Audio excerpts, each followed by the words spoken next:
पाऊस चालू असताना आणि एंटरटेनमेंट सोबत असताना लॉंग ड्राईव्हला जायची मजा ही वेगळीच असते.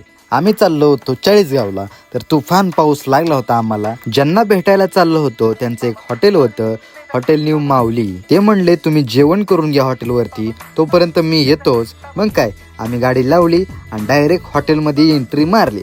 हॉटेल एकदम प्युअर व्हेज होतं.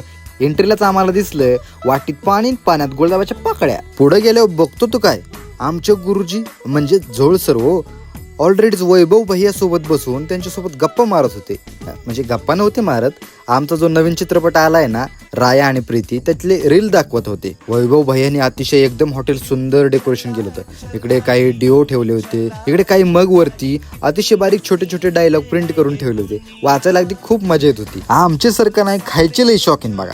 इकडे पापड आला आणि सगळ्यात आधी एक बाईट खाल्ली आणि मला म्हणतात लय छान लागतो या. तरी तर भैयाने लगेच रोट्या पटापटा पटापटा वाढल्या आणि इकडे बघा आमचा ही बकासूर खायलाच बसला. वैभव भैया म्हणले आमच्या हॉटेलची स्पेशल डिश उंबर हंडी एकदा ट्राय करा आणि मला सांगा कशी आहे ती डिश.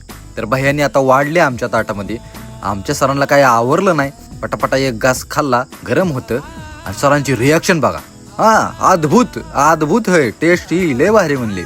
मी काय सुट्टी देतोय, मी बी एक घास घेतला, गपकिनी खाल्ला, तर मला पण टेस्ट एकदम भारी वाटली. अभिषेकने बी ताव मारला आणि सरांनी पण ताव मारला. जेवण एवढं टेस्टी होतं की सगळ्यांनी चाटून पुसून जेवण संपून टाकलं होतं. सर म्हणले आता बस, मला भरपूर झालेलं आहे. सरांनी केलं बस आणि इकडं माझं पण जेवण संपलंच होतं. आणि अभिषेक माझ्याकडे बघून हसत होता आणि माझं ताट दाखवत होता. तर आता जेवण झाल्यानंतर आम्ही थोडं बाहेर आलो.